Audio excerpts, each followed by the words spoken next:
Vatandoshlar noxush xabar: oxirgi 2-3 yil davomida jinsiy aloqa bilan o'tadigan infeksiyalar juda ham ko'payib ketgan. Ayniqsa shu o'zbek, tojik, qirg'iz yoshlar ichida, muhojirlar ichida juda ham ko'payib ketgan. Mana shu infeksiya sababini har bir kelgan kasaldan so'rab qanday qizlar bilan tanishgansizlar, qayerda tanishgansizlar, hammasini so'rab, hammasini 90% aytadiki, bir programma chiqqan hozir.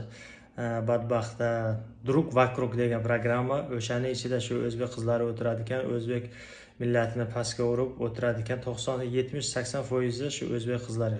Tojiklar ham bor, qirg'izlar ham, boshqa millatlar ham bor, lekin ayniqsa 80-70% shu o'zbek qizlari o'tirar ekan. U yerda hammasi bizga keladi, o'sha yerda o'tiradigan qizlarning hammasi, mana bizda ginekologimiz bor.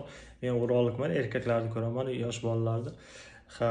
Mana ginekologimiz bor, ayollarni ko'radi. Hammasini so'rasa, hammasini bilib turasizlar. Unaqa qizlar basharasidan bilsa, yuzidan bilsa bo'ladiki, o'shalarda hammasida VICH SPID chiqyapti. VICH SPID, gepatit B, C chiqyapti, sifilis chiqyapti. Bu infeksiyalar organizmdan lecheniyasi yo'q, organizmdan ketmaydi, kletkasi seramda qoladi organizmda. Shuning uchun mana yoshlarga aytyapmizki, Drug Vakruk degan programmaga bironta qizga bormanglar.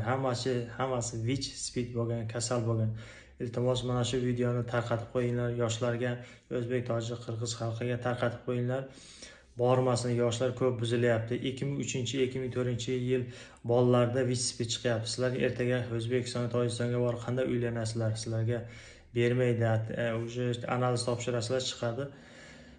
Bironta qizini bermaydi, отказ qiladi. Shuning uchun harakat qiling, mana shu videoni tarqatib qo'yinglar. Biz harakat qilamizki, faqat hammasiga yozyapmizki, u yerda ishlamanglar, kelib analizlarni topshirib, lecheniya qilinglar. Keyin mana shu yoshlar, iltimos bormanglar shu yerga. Videoni maksimal tarqatib, like, kommentariy yozib tarqatib qo'yinglar yoshlarga.